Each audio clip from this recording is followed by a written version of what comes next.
Good morning, everyone. Welcome once again to Southwest. My name is Bryan. It's a pleasure to be here today. Thank you, especially if you're visiting with us, a guest. We are delighted to have you, and we pray that this can be a church family that helps you take some steps closer to Jesus today, a church family that encourages you, that can support you, to walk alongside you as we're all just trying to follow Jesus together. So we've been looking this month at a sermon series called Following Jesus Together. We've been looking at Peter's incredible growth over his time spent with Jesus. When we first meet him, you'll remember he was just a fisherman in Galilee on the northern part of Israel. And you follow Peter's life and you see him taking steps further and further along the road that God has prepared for him. Eventually, Peter becomes this incredible leader and this preacher, this evangelist in the church. You look at the before and after, and it's a dramatic transformation. What we see is that it's that quality time spent with Jesus that helps Peter grow, that helps him mature, that helps him develop new skills that he can use to glorify God and to serve God's people. So that's what we've been looking at. Last week we talked about a couple of words, growing and going. Do you remember that from last time? Growing and going. When Peter was identified as a disciple of Jesus, which is about growing, following your master, learning from your master, finding out everything that the master knows so that you can become just like him. So that's kind of the word disciple. It's about growing to become more like your rabbi. But there's also this time when Peter is designated as an apostle, which means to send someone out on a mission. And that's about going and doing the great works that God has prepared for us. So we talked about those two words, growing and going, and how they correspond to two of the titles that Peter had. A disciple who's called to grow, and an apostle who's called to go, and how that's really a great example for our lives as Christians too. There's times to gather together, to encourage one another, to study, to learn, to grow. But then eventually God is sending us out into our schools, into our communities, into our neighborhoods to do good works and to share the gospel message. So that was last week. Today, we're going to be talking about a very famous story from the Bible when Jesus feeds this incredibly large crowd of people. But what we're going to talk about specifically is Jesus' example of serving with compassion. Serving with compassion. If you brought a Bible today, you can turn to Matthew chapter 14, verses 13 through 21. That's going to be our main text. The story is Jesus feeding a crowd of 5,000 men, as well as any of their children and the women who would have been there as well. This is one of the few miracle stories that's recorded in all four of the Gospels, Matthew, Mark, Luke, and John. It must have been really significant that all four of these evangelists who sat down to write about the life, death, burial, resurrection of Jesus included this story of this huge crowd of people all being fed. It's in each one of the four Gospels. It's rich in symbolism, but it's also just a great story that has a lot of practical wisdom on how we can follow Jesus. And this story, just to give you the timeline of it, the story of Jesus feeding the 5,000 takes place right after where we left off last week of Jesus sending his apostles out to heal the sick, to proclaim the good news. They come back and they're pumped up about everything that they've just accomplished through the power of Jesus' name, and they're celebrating the good things that have happened, and this is the story that comes next. Now, I've been preaching mostly from the Gospel of Luke, but we're going to tell this story from Matthew's account in Matthew chapter 14, because a few of the extra details that he includes there, I think gives us really a great picture of who Jesus is, the kind of master and rabbi that we're following. But I want you to know that this is the next story here. Right before this scene, though, in Matthew's gospel, he tells us that Jesus is starting to face more and more opposition in his ministry. Jesus came to bless people and to serve people. He came to lay down his life on the cross for the sins of the world so everyone could have eternal life. Jesus came to do undeniably good things for the world. And yet, there were many groups of people that resisted his ministry and his message. Right before the story that we're going to read today, Jesus is in his hometown of Nazareth. And he's been going around preaching, healing people, teaching people the deep truths about God. And he goes back home, and everyone at home is like, Jesus, who do you think you are?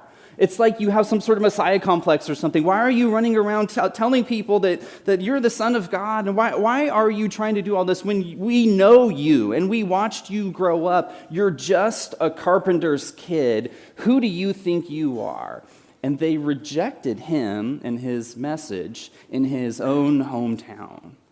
Right after that, Jesus hears some terrible news.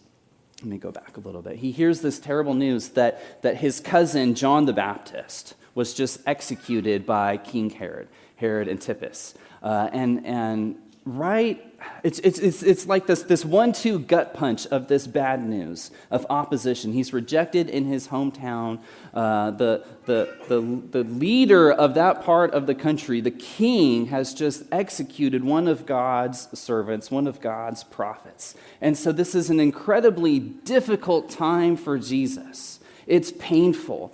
There's this emotional weight. Jesus is fully divine, but at the same time, he's fully human. And in this moment, he is really struggling with some deep hurt and some pain. And so Jesus, in the aftermath of this really difficult news, does what a lot of we want to do when we get bad news. He wants to go and be alone and gather his thoughts, spend some time praying to God. That's the backdrop to this story of Jesus feeding the 5,000. So Matthew chapter 14, in verse 13, the Bible says, when Jesus heard what had happened to his cousin, John the Baptist, he withdrew by a boat privately to a solitary place. 3 words in there that all are indicating Jesus wants to be alone. He withdrew privately to a solitary place. He wanted to have some quiet. He wanted to be alone.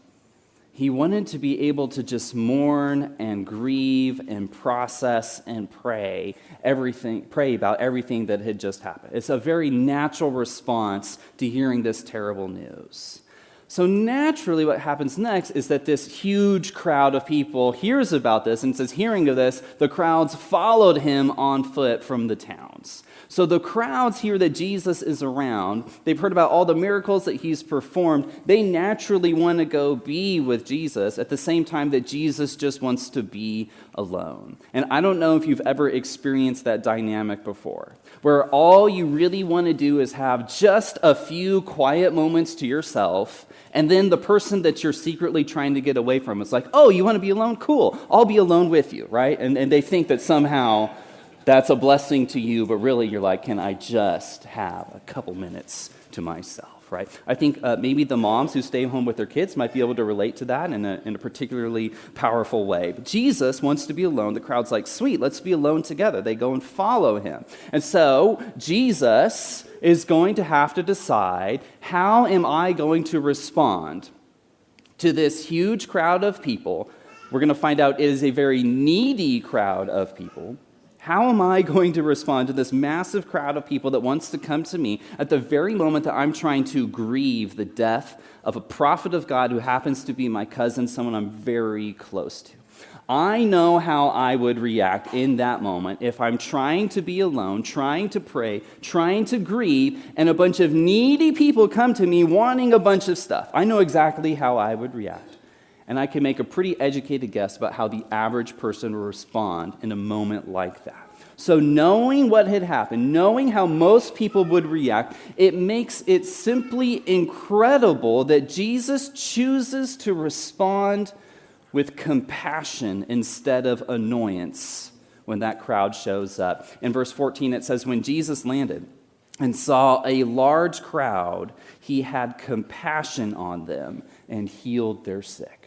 In the one moment where everyone would sort of give Jesus a pass for saying, you know what, guys, I love you, I'm going to heal you, just not right now. Can we just do a rain check? Can we reschedule this for the morning? I really just need to be alone now, and I'll take care of your needs later. In the one moment where everyone would understand if that's what Jesus needed to do, if that's what he needed to say, he still chose to respond with compassion and to heal all of the sick people that these crowds of people were bringing to him.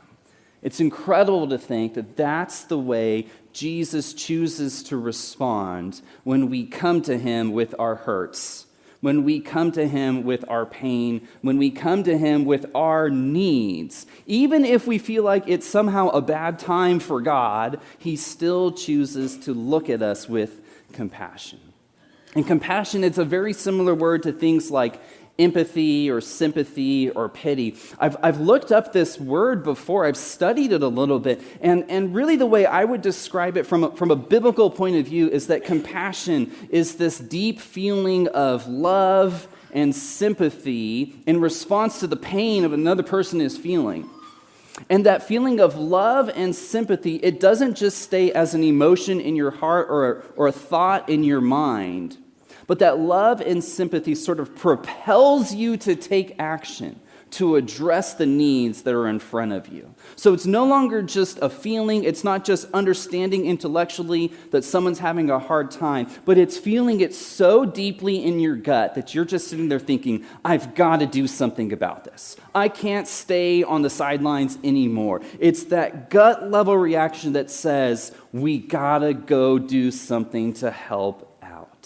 Now, in the ancient world, the word for compassion, it actually comes from the same word that means a person's gut, a person's intestines. And this might be a little bit gross, but even the bowels of a person. And you might think, why would they associate this awesome virtue of compassion with things like a person's gut? And the reason for that is just simply that in that time period, they associated the emotions, a person's strongest emotions with their guts. Kind of like in our day and age, we would think that the emotions come from a person's heart. In their time period, they would just go a little bit lower in the human body. Not too long ago, the Helt family brought us some pizza for dinner, and it was awesome. But it was around Valentine's Day, so one of the pizzas was shaped like a heart, because we see a heart and we think of love. If we were in the first century, that pizza would have been shaped like a kidney or intestines or something like that, because that's where love came from. That's how they thought of it. So this is a deep gut feeling. It's love, it's sympathy, it's understanding what that other person is going through. You can break down this word a little bit. Co means to do something together. Passion, it doesn't just mean energy or being enthusiastic about something, but in the biblical context, passion means suffering. So you understand the pain that another person is going through. You walk with them in their hurt, and you're so moved by this in your guts, deep down inside of you, that you say, I've got to step up and help. Now, in this moment, Jesus had every right to privacy. It's perfectly understandable if he wanted to reschedule this healing appointment. And yet in that moment, when everyone would give him a pass for saying, not yet, not right now, he still chose to respond with compassion. And his compassion compelled him to take action to bless and minister to this crowd. So one of the most important things that I hope you'll hear in the sermon is that Jesus has a heart of compassion. And when we are in distress, when we are paralyzed by fear, when our doubts are overwhelming us and we need to go to God, I don't want you to ever think that you are bothering God with your requests, or that you are getting on his nerves, or that somehow he is annoyed or frustrated when we bring our needs to him. I want you to see from this story and to know in your heart that Jesus has a heart of compassion and cares for you deeply. There's a couple stories in the Bible where this word for compassion is used. One of them, there's this parable of a person who owes a lifetime worth of debt. They're not able to pay it. They go and they fall on their knees to the person they owe the money to, and that master, it says, he takes pity on the servant who owed him money. It's the same word for have compassion, and the master completely wiped all of the debt away. He did that because he understood the pain that person was going through. Another story is the Good Samaritan in Luke chapter 10, where you have the religious leaders passing by, ignoring the plight of the Jewish man who had been left for dead, and then the Samaritan passes by, sees the man, takes pity on him. Same word as have compassion. And he stops everything. He spends his own money to take care of this person because that love and sympathy compelled him to take action. Another story in Luke chapter 15, when Jesus is telling the parable of the prodigal son, the son disowns his father, leaves for a faraway country, wastes everything, comes back expecting to hopefully be a servant in his father's house and slowly pay back the debt. When the father sees his prodigal son return, he runs to him. He is filled with compassion because he just loves his son so much, and he sacrifices greatly to welcome that son back into his home. You see these stories of people in a position of power or wealth, or it's the God figure in these stories interacting with a needy person and choosing to respond with compassion. That's the heart of the Father that we worship. That's the heart of the Master that we follow. So that's one of the most important things I think we need to focus on in this story. But the next part of the story is where Jesus kind of goes into rabbi mode with his disciples. We've been looking at key moments in Peter's life that help him grow in his journey, and this is one of them. Peter has had several important interactions with Jesus already. He's grown a lot. He's a disciple who's learning and growing. He's an apostle who's been sent out on these mission trips, for a lack of a better word. He's grown a lot already. With that experience comes some more expectations on how Peter and the rest of the disciples will respond to problems like the one that's about to unfold. So in Matthew chapter 14, starting in verse 15, the disciples spot a problem. And I'd like us to look at the way that Jesus and the disciples kind of come together to minister to this crowd and solve the problem that they notice. So verse 15 now. As evening approached, the disciples came to him and said, "This is a remote place, and it's already getting late. Send the crowds away so that they can go to the villages and buy themselves some food." So the disciples are correct here. They spot a problem that's about to become a crisis. You've got thousands of people, you're far, far away from town, and there's no way that Chick-fil-A would be able to get this much food to this big of people that quickly, all right? They need at least 24-hour notice to get something like that catered. So there's about to be a problem. And I don't know if you've ever heard the word hangry before, but it describes the kind of anger that comes when a person is especially hungry. Hungry and angry, hangry. I hate to say it, but I think sometimes my kids get a little bit hangry. I don't know if anyone can relate. So the disciples understand we've got a problem here. And in their mind, this is like a hot potato, right? It's a hot potato because it's a problem and it makes them uncomfortable and they don't know what to do about it. And if they don't do something soon, it's going to turn really bad. And then I just don't know what's going to happen when thousands of people are hungry and angry and they're going to get mad at us. And so it becomes this sort of hot button issue for them. It becomes this hot potato, and what people like to do anytime they get a hot potato is you get it in your hands and you can't hold it for very long because it's going to burn you. And so what do? We try and find the first person we can to take it off of our hands, right? It's like, I can't handle this anymore. Someone needs to come help. Someone needs to do something about this. And so the disciples have this hot potato in their hands, and what do? They say, "Jesus, take this potato, do something about it. Do something about this problem. We can't handle it. We need you to step up. We need you to come do the thing. Like send them away so they can go and get their Costco hot dogs or whatever it is." Actually, those wouldn't have been kosher. Don't do that. Okay, something else. Something kosher. Chick-fil-A, yeah, cheese pizza. All right, so take it, Jesus. You got to do something. You got to help me out here, right? And so Jesus, at this point in his relationship with Peter and the disciples, he knows the disciples are actually able to handle this situation better than they think they can. Peter has already grown a lot. He's already had a lot of experiences with Jesus.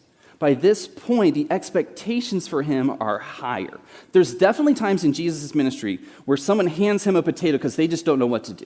They've got an illness, they've got a disease, there's a problem. When Jesus first meets them, he takes it and he blesses them, no questions asked. But the longer that you're with Jesus, the expectations start to rise. And instead of just instantly taking the potato off of your hand, Jesus says, "You know what? Yeah, you've spotted a good problem, but I'm not necessarily just going to instantly solve that for you." So as the disciples are trying to give it to Jesus, okay, Jesus turns around and he doesn't necessarily take it. He says, all right, why don't you do something about that? In verse 16 it says, "Then Jesus replied, 'They don't need to go away.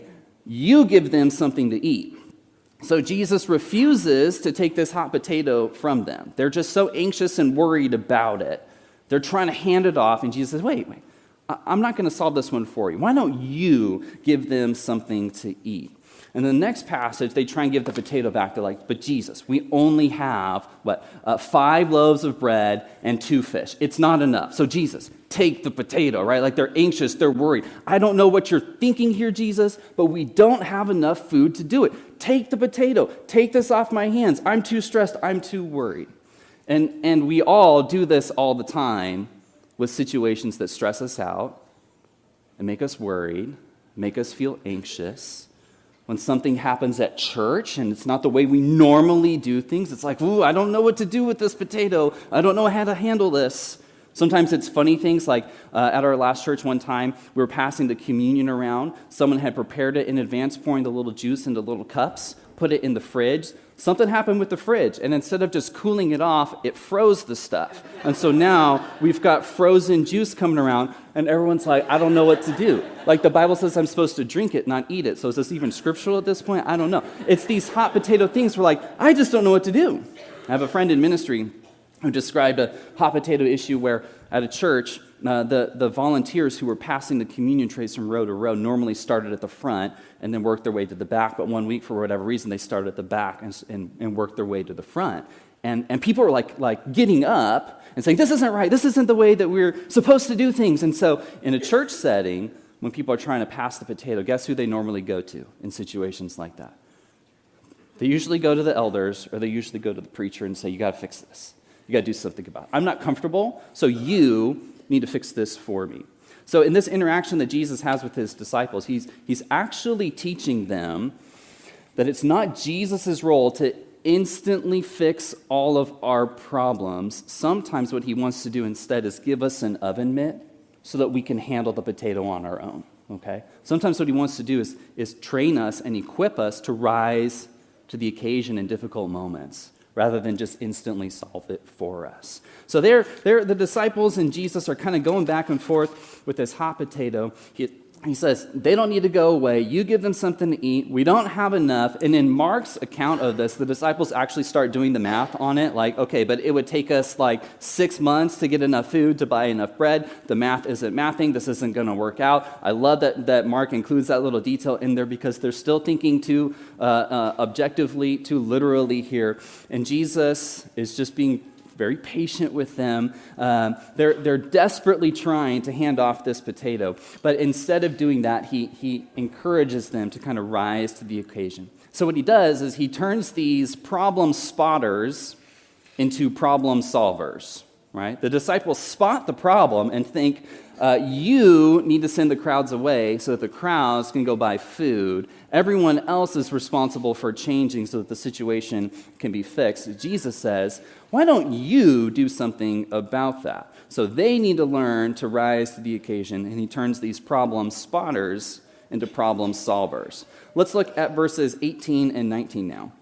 So they only have a little bit of food. Jesus says, bring them here to me, he said. And he directed the people to sit down on the grass. Taking the 5 loaves and the 2 fish and looking up to heaven, he gave thanks and broke the loaves. Then he gave them to the disciples, and the disciples gave them to the people.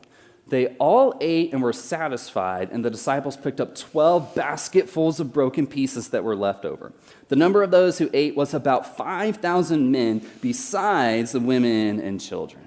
I want you to pay attention to how this all unfolded. The disciples spot the problem.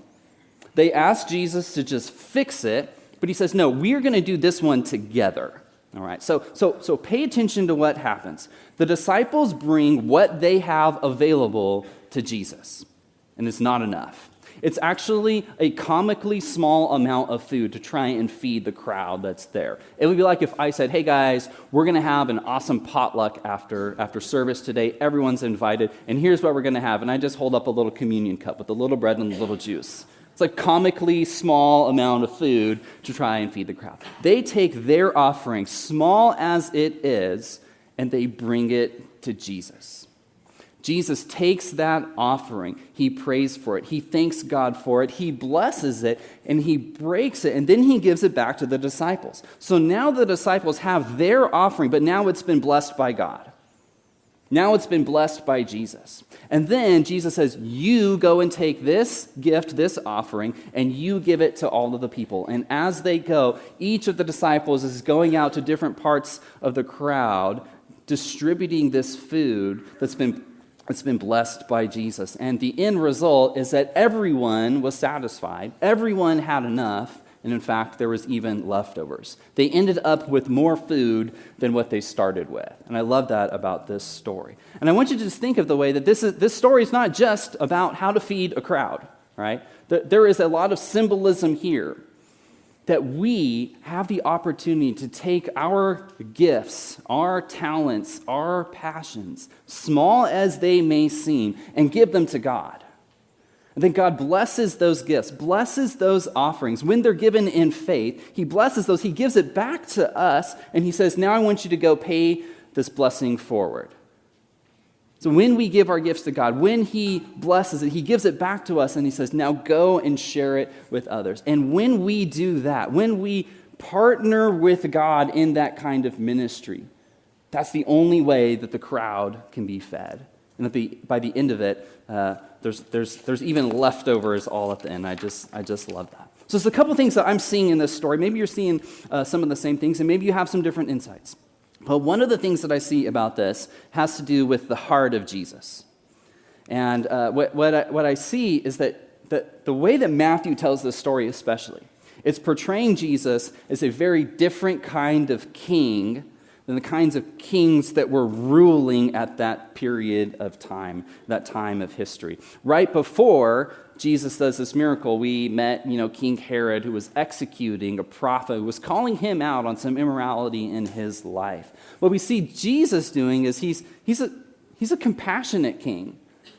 He's a king who's willing to be with the people, a compassionate heart, serving, a king who shared responsibility, who enlisted the help of others to bless God's people. He is a humble servant in addition to being the King of Kings. And you can contrast that to the kings of the time period, like King Herod, who came from a long line of kings who were focused on power and wealth and vanity and self-indulgence, executing rivals to get what they wanted. The kings of that period of history were just brutal, and they did everything they could to accumulate power and get what they wanted. And so at the beginning of the chapter, we meet a king like that, and then we see King Jesus compassionately serving and healing the needy people that came to him. A man of the people, a man who walked with the crowds in their hurt, in their suffering. And so I think that there's an intentional effort here to portray Jesus as a very different kind of king. And when we think about King Jesus that way, it gives us maybe a roadmap on how we can love others and do ministry and serve one another. But the other point in this story that I see is that there's something really incredible that happens at the intersection of our gifts and God's blessings, right? So when our gifts coincide with God's blessings, that's when miracles occur. Because in this story, the crowd wasn't fed simply because of human initiative. It wasn't that the disciples had a great game plan on how to get enough food and they just did it all on their own. But it's also not the case that Jesus just snapped his fingers and then suddenly everyone had enough food.